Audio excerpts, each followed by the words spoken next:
Hello and welcome back to the podcast. This is going to be another solo episode. It is currently 7 a.m. on a Sunday morning and I have work today and I'm a little bit under the weather, but let's get it done. Let's not miss. In this episode, I want to revisit a video that I did long ago on the channel. In fact, I think it was 2016. So it was probably 6+ years ago at this point.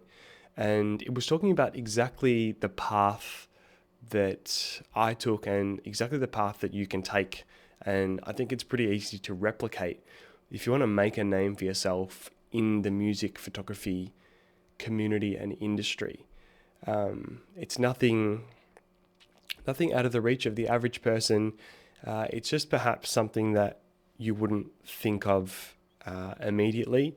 And yeah, I think I had a look through some of my old content and I think it's probably one of the most valuable videos that I've made on the topic. And yeah, it's only got a few thousand views, but I suppose that's a few thousand people that have watched it and perhaps taken it on board. I'm not too sure, but anyway, I thought I'd go back over some of that stuff because genuinely in 2022, I think you would be mad if you were starting in music photography and not doing something like this. So let's get it.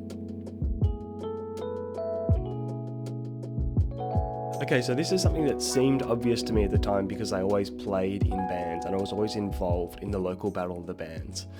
Every sort of local council, every sort of local area, at least where I'm from in Melbourne, has its own youth service group that is dedicated to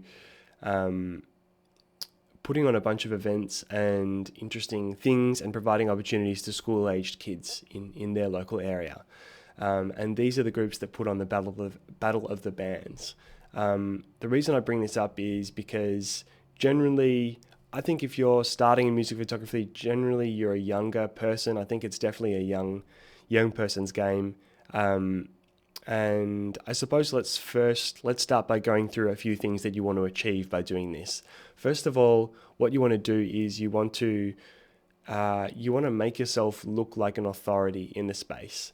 And I will say this is not for a complete beginner. If you've never shot before, I would recommend getting to a few gigs, getting a few photo shoots, a few promo shoots under your belt first. Just get a little bit of something behind you because I don't think this is going to work straight off the bat. You need to have photographed a little bit first and have a little bit of skill to execute before you can do this. But yeah, so number one, you want to make yourself look like an authority in the space. That's a given. You want to give a reason for people to believe what you say and to value what you do. Number two, you want to have access to the next crop of young local bands.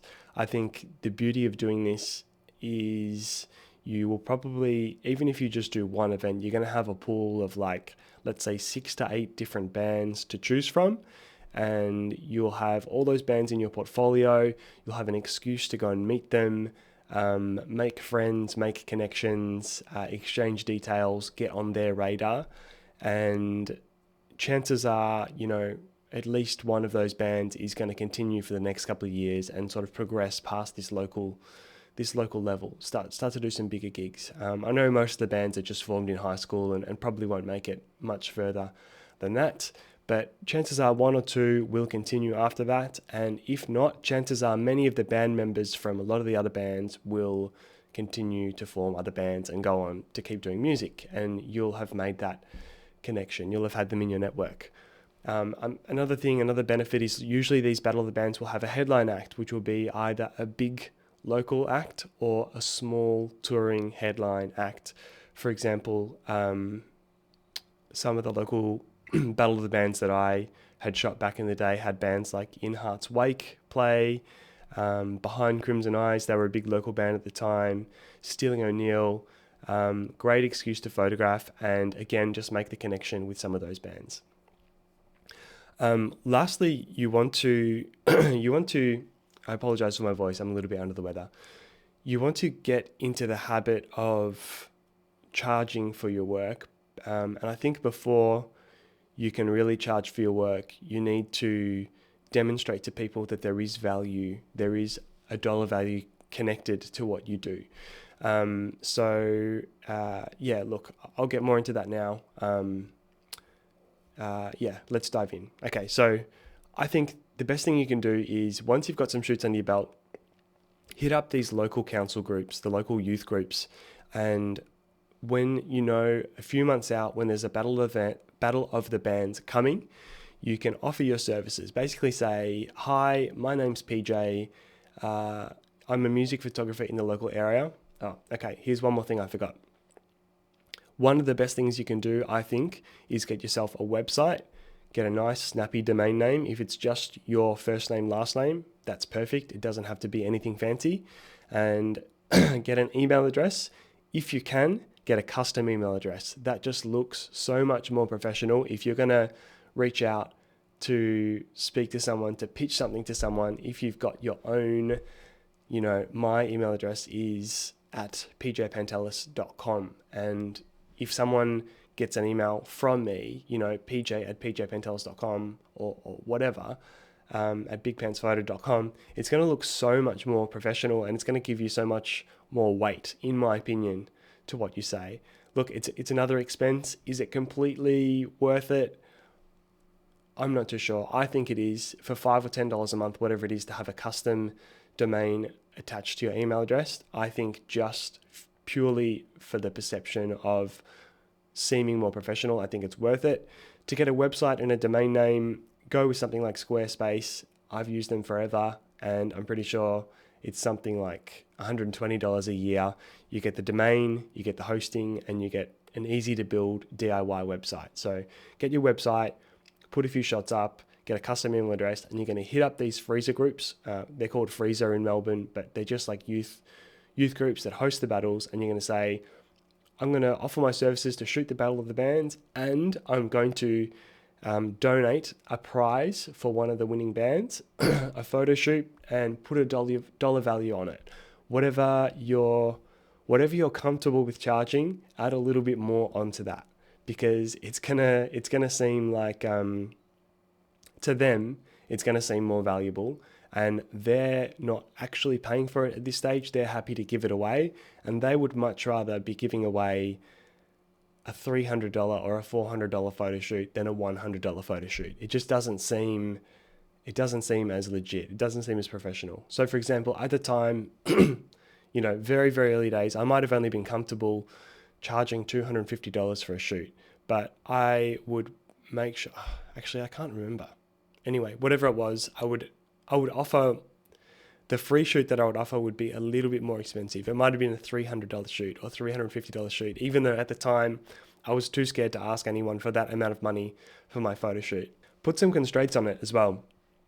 You can say, this is a 1 hour photo shoot to the value of $300 to be booked sometime in the next 12 months. That's really important, and that's for a few reasons. Firstly, again, the dollar value, you're assigning value to what you do. Even if you're not charging for it, you're demonstrating to the band and to these local, council groups, the freezer groups, that your services are actually worth money. Secondly, you want to put constraints on it because you don't want to leave it open-ended. You want to put a time frame on it, because if you don't, then it's likely that the bands will never redeem it, or it's fine if they never redeem it, but you don't want them to hit you up in 5 years' time when your shoots are worth $600 or $800 a photo shoot, or you might not even be doing photography in that amount of time. So you need to put a time limit on it. The benefit of that is, what often happens with gift vouchers is the intention is really good, and often you pin it to your wall or you stick it in a drawer, and the gift voucher never gets redeemed. Don't get me wrong, I donated all of the photo shoots that I did because I really wanted to actually do the photo shoot, but it doesn't hurt. And later on down the track, I would get these groups actually buying my photo shoots. I'd give them the gift voucher, and then I would say, more than half the time, the bands would never redeem the photo shoot. So I'd actually get paid. They'd buy the gift voucher from me. And it was basically like free money. It was great. Okay, so that's what you're going to do. The beauty of it is you can actually hit up multiple different groups in your area, and they're within a short drive, a short train trip, a short Uber. For example, when I first started doing this, I was doing Kingston, which was the area that I grew up in, and I was also doing Bayside, which was basically, just the next group of suburbs across. Kingston might have been, the events might have been 5 to 10 minutes from me, and Bayside might have been 10 minutes the other direction from me. So very easy to do 2 events during the year, in the first year. And what I would basically do is I would go and I would shoot every band on the night.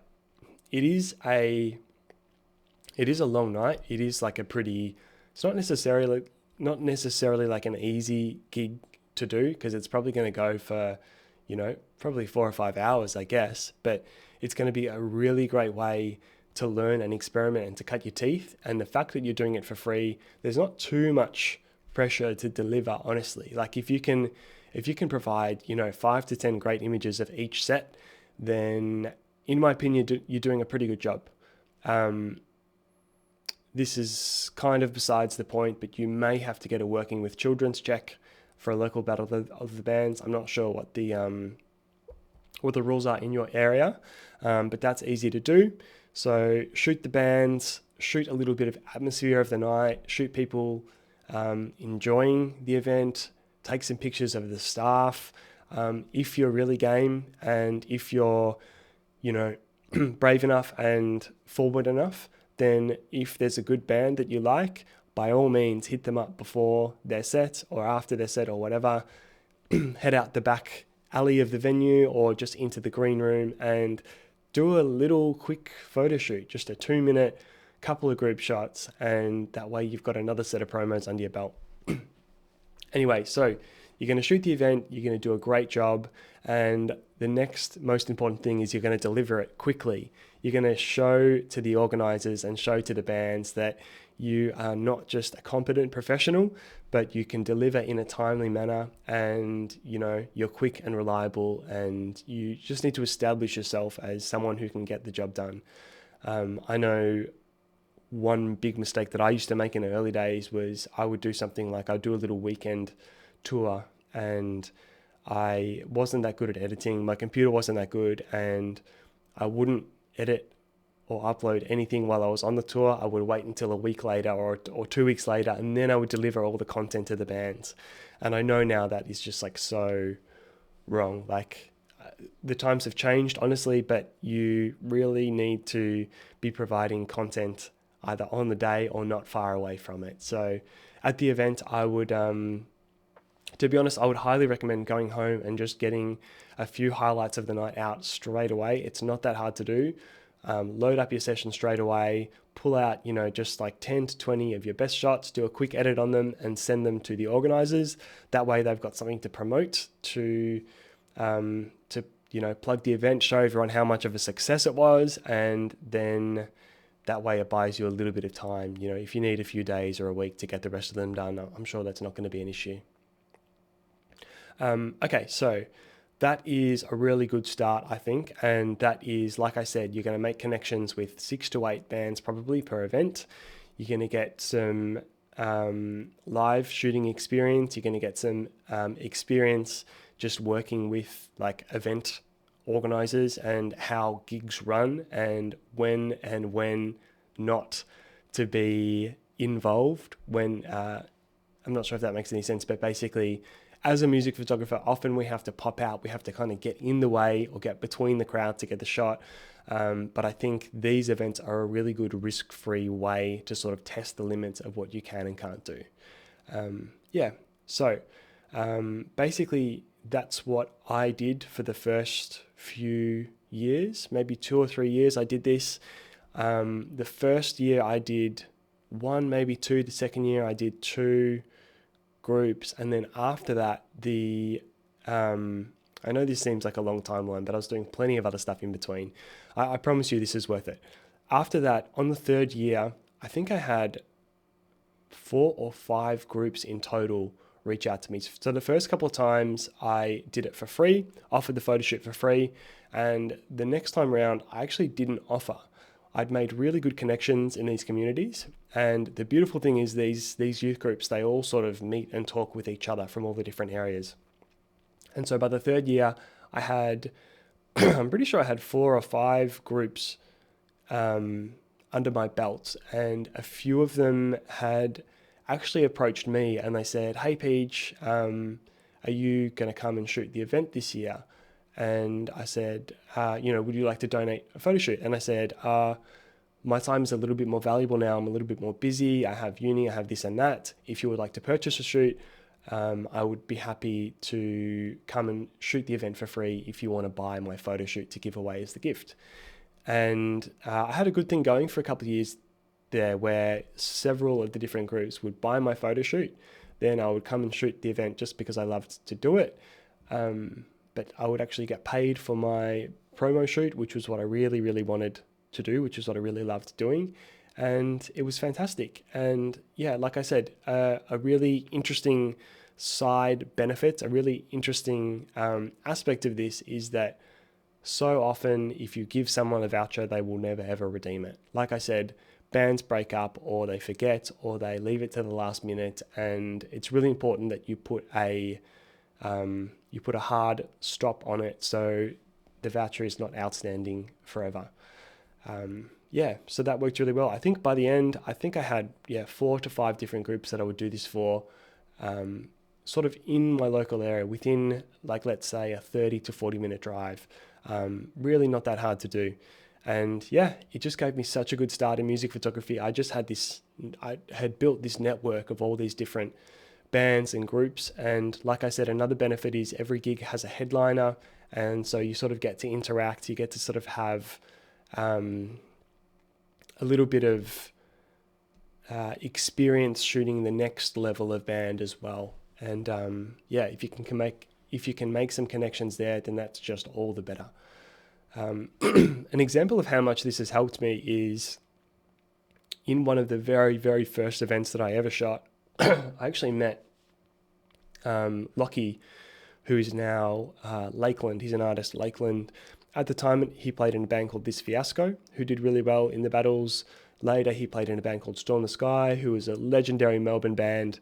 I met him, and I think they won one of my photo shoots. I did a shoot from them, for them, and then from there, I reckon I must have done, a dozen photo shoots for these guys.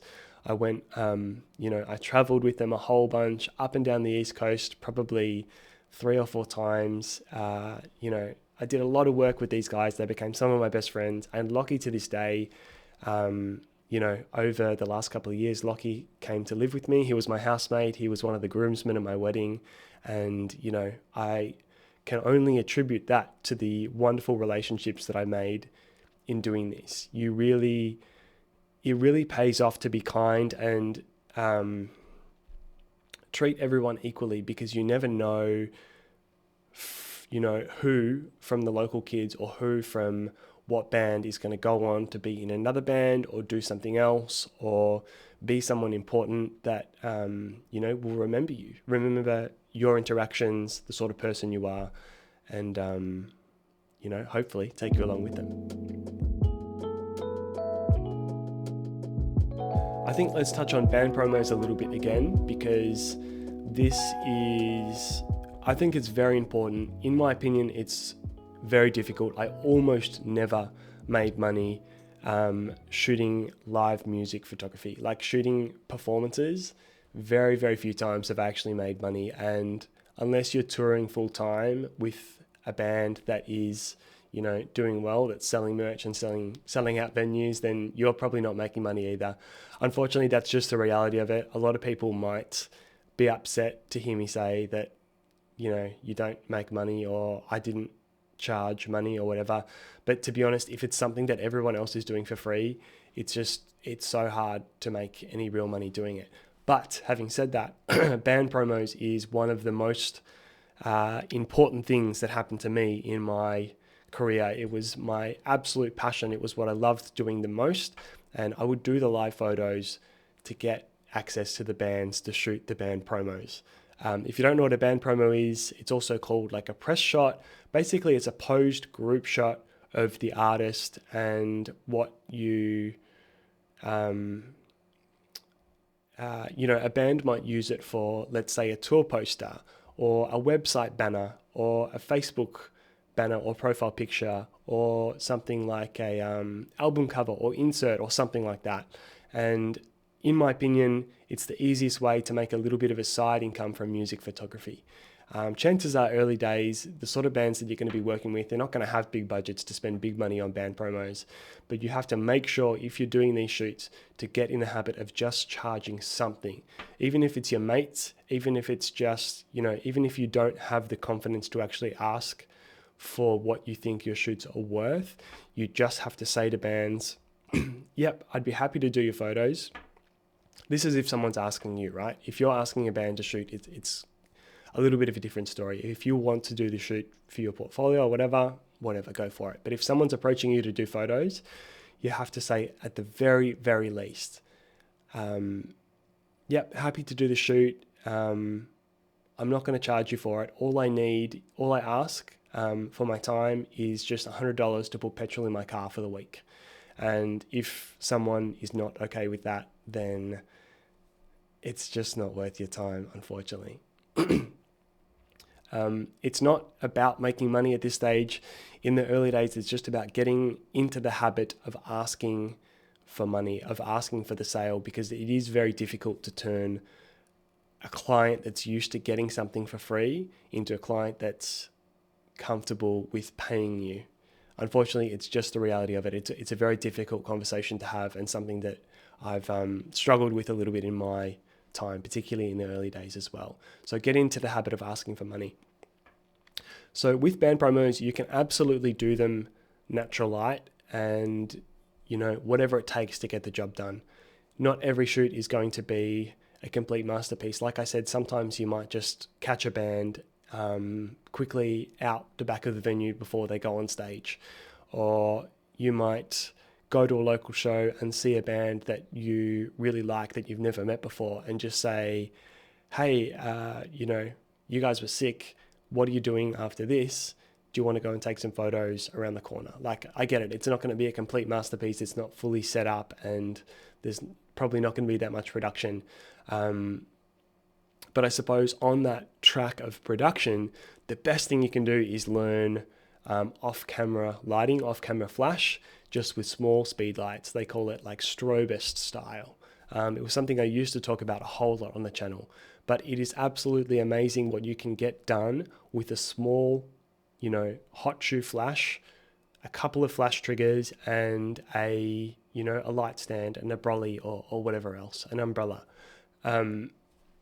I did so much work. Like, I can't even express, like, for the first probably 2 or 3 years of my band promo career, I pretty much did everything with just a speed light, an umbrella. Like, the speed light might have been, $100 on eBay. The umbrella would have been $15 and the light stand would have been $70 or something. Like, it is absolutely amazing what you can get done with that. And it's going to put you so far ahead of other music photographers. So without going into too much detail, I have a video about learning how to balance ambient light with flash. So go and have a look on the channel. If I remember, I'll pop up a little card up above. But just learn how to use flash, because it is actually, in a way, it's kind of like relearning photography again. But learn how to use flash, get yourself a light stand, get yourself an umbrella or a softbox, and basically the 10-second version of how you do it is you want to underexpose the ambient light and then light it back up with the flash through an umbrella or something, a nice soft light, and it will really take your band promos to the next level. I'm not kidding, 95% of kids don't know how to do off-camera flash, or if they do, they kind of just fluke it, they just like bumble through it. And I guess we all do that at the beginning, but just to learn a little bit about off-camera flash is going to help you so much in your music photography. And yeah, if you want to make a few bucks, band promos, definitely the best way to do it. It's not that hard to line up one shoot a week, every weekend or every second weekend for a few $100s. And, when you're 18, 19, even younger, a few $100s every couple of weeks, that goes a long way. Just to recap, get a few shoots under your belt, get a website, get a custom email address, and then you are going to hit up your local councils, your local youth groups, and offer to photograph their Battle of the Bands. You can make up a voucher, physical or digital, offer it to them to give to one of the bands as a prize, and in doing this, without even anyone seeing your work, you are a photographer that is worth paying money for, because you are offering a prize with a dollar value. And bands, particularly small bands in Battle of the Bands, they want to win a prize like that. Something that they can use to avoid spending money that they don't have, to help make their band look bigger than it is. That is something that is very in demand. Like I said, the youth groups love it. They don't have to pay. And the bands love it because they don't have to pay. It's a win-win all around, and you get to look like you know what you're doing. You get to look like an authority. So you're going to nail it and rinse and repeat. You're going to pick a couple of other groups, a couple of other areas, and do the same thing. Very easy to do. I can't imagine that there are, there might be some other local kids shooting the event, but I can't imagine that there are a bunch of people all fighting for this same thing. Very easy to do, and I think you would be mad if you're interested in starting music photography to not do something like that. So the benefits: you're networking with all these bands, you're sowing the seeds for what might happen in the future with these bands, and in my opinion, one of the best things you can do is when you find a band that you really like or that performs really well, like I said, take them at the back alley, shoot some band promos quickly, and get some more of those under your belt, because that's how you're going to make a little bit of extra cash. Last thing was learn off-camera lighting, strobist style. What that basically means is big budget results with low budget equipment, just small hot shoe flashes, and you are well on your way, my friend. Thank you so much for watching. I sincerely hope you enjoyed this video. It has been another big solo boy episode. This is number 40. Like I said, it is very early in the morning. It is a Sunday, and I have to go to work basically right now. But I'm so glad to reach this milestone, and so glad to have you along for the ride here with me. Best thing you can do to support this channel is leave a like on this video, drop me a thoughtful comment below, subscribe if you haven't already, and I'll see you in the next one. Cheers.